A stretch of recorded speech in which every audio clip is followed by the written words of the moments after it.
had a frost. You can see it in the grass here.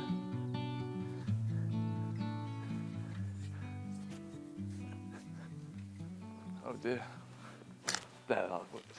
So it's a nice morning, and I'm just collecting together a load of this grass, which is grass clippings. I want to focus essentially on different ways of using grass for fertility, how we're planning to use it in a little bit more detail.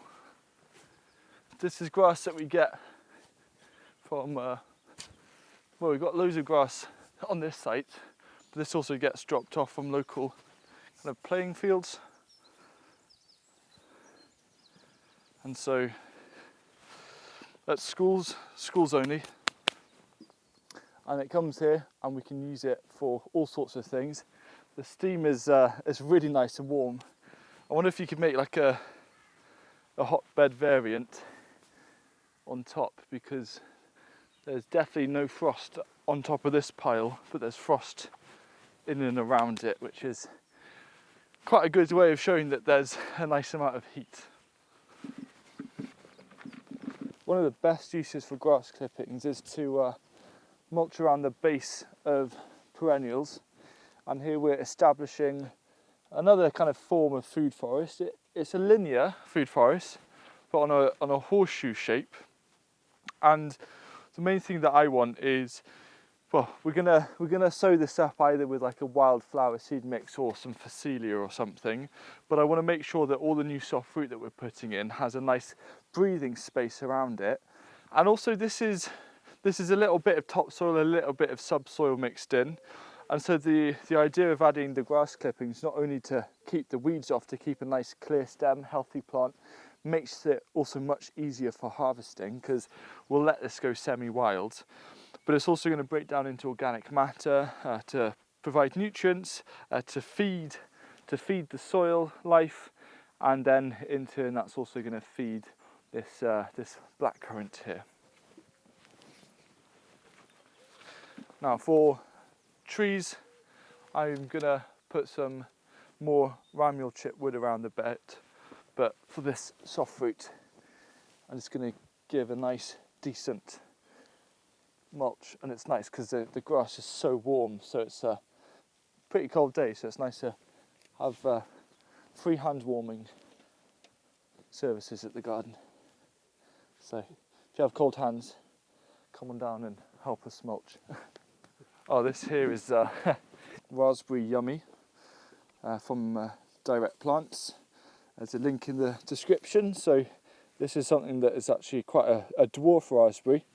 I think it's so cute, but just to give it a nice mulch all the way around. There's something about mulching as well, it's a very kind of, I find it very therapeutic. I find mulching far more enjoyable than weeding, which is why whenever possible I can prioritise mulching in order to reduce the amount of weeding. Now, I'm never letting the mulch touch the very base or the stem, because sometimes there's some mulches that can cause the stems to burn a bit, and you also want to make sure that they have some nice airflow. But that is now going to be a happy little raspberry bush. This here's an elder. I absolutely love elders, and so I think we've planted about 15 now on this site, because yes, you could go around and forage them, but sometimes if we can grow something that's kind of wild and we can just grow it on the site, it saves us having to go out and forage. So we can actually pick without feeling guilty about taking from nature, because technically we put it there, so first right's on us, and then the birds can have what's left.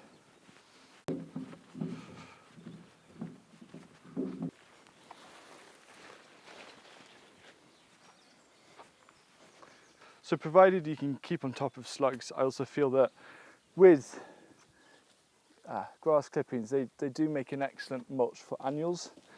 These are purple sprouting broccoli, as you can tell by the colour, and they're brassicas that do enjoy a lot of moisture, but as they're starting to grow, they're kind of creating these areas within as they fall apart where there's bare ground, and kind of the best thing to do to improve soil fertility is to eliminate any kind of bare ground. And so I'm just going to put this kind of mulch of grass clippings just around the base so these can carry on producing for a little bit. The ground is nicely protected, and then what I'll probably end up doing here is, this is just a square patch with true summer artichokes all the way down the rest of the bed. And so my feeling is I'll probably end up planting some potatoes, some Sarpomira potatoes in here. And as I'm planting them, I'm just going to mix them in with the grass clippings and put some more on top. And we should get a really nice harvest of potatoes here, because that's exactly how we grew them here last year, and they did really, really well. And so I don't ever take notice of crop rotation unless there has been some kind of really serious disease or soil-borne pest. And provided that I'm providing ample fertility, which is what this grass is doing, then I have no worries at all. You can see the potato coming through actually. Looks like it's been protected from the frost. Volunteer potato.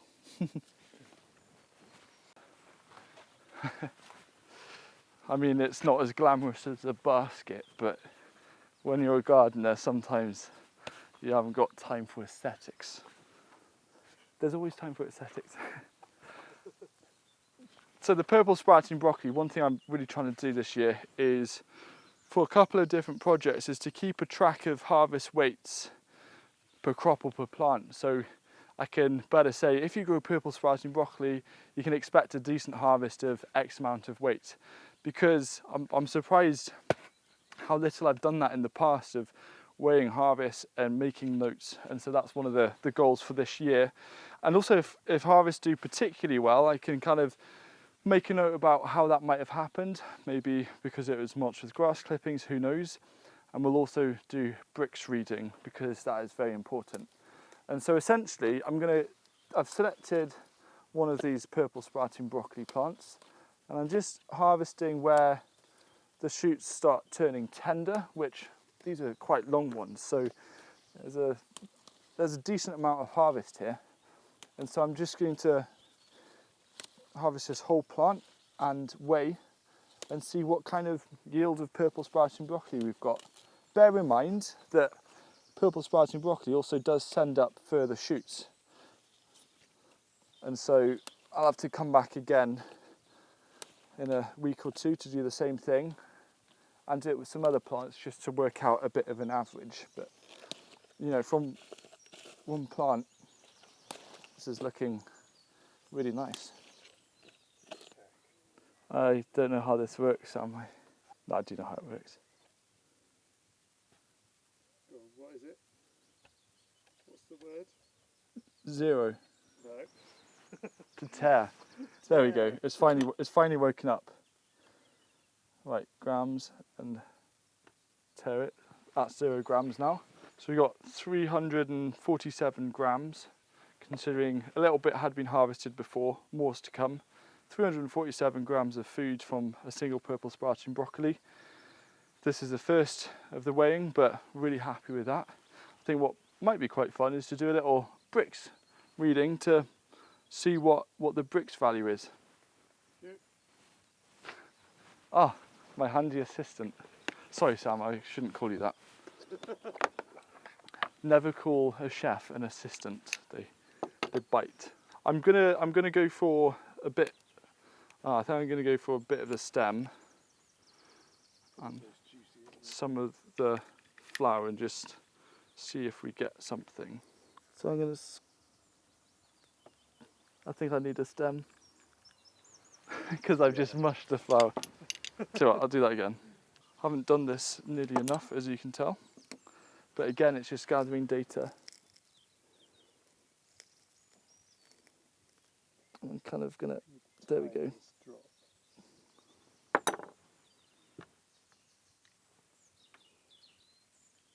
All right.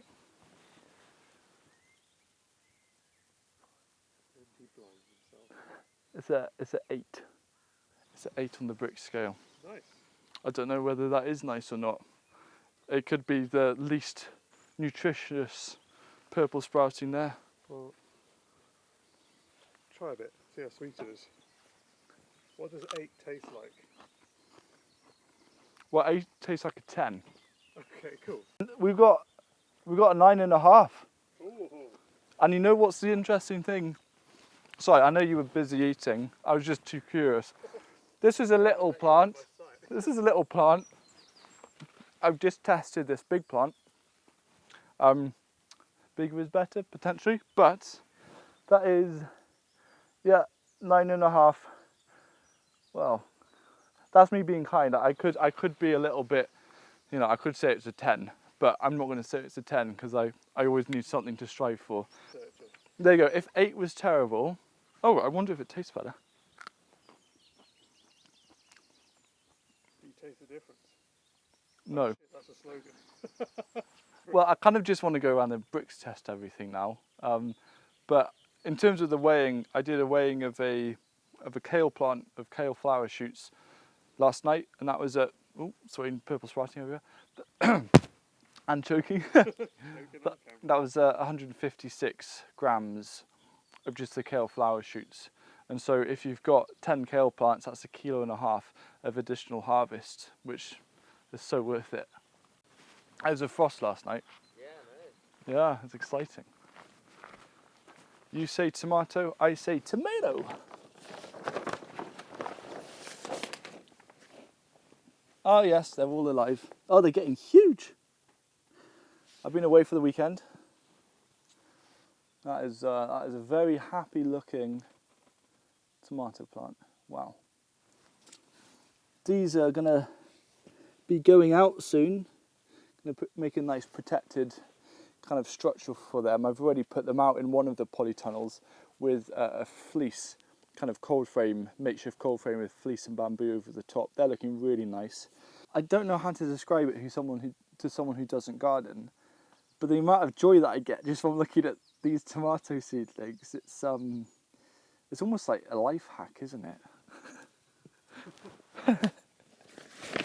Bye bye. So we're completely off grid here, both in terms of energy and also in terms of water. So this not a sponsored video at all. This is just a thing that we've been using called the EcoFlow, and we've got a solar panel out there. It's coming through. It's currently on 88% charge, and we've got this little battery station where we're busy charging up all of our different batteries, plugging our phone, etc. And it's just such a useful way to be able to keep on top of all of the tools needs. And yeah, if you're looking for something kind of fairly off-grid, etc., Will, what without the EcoFlow? Yes, we wouldn't have watered anything last year. So yeah, it's very useful.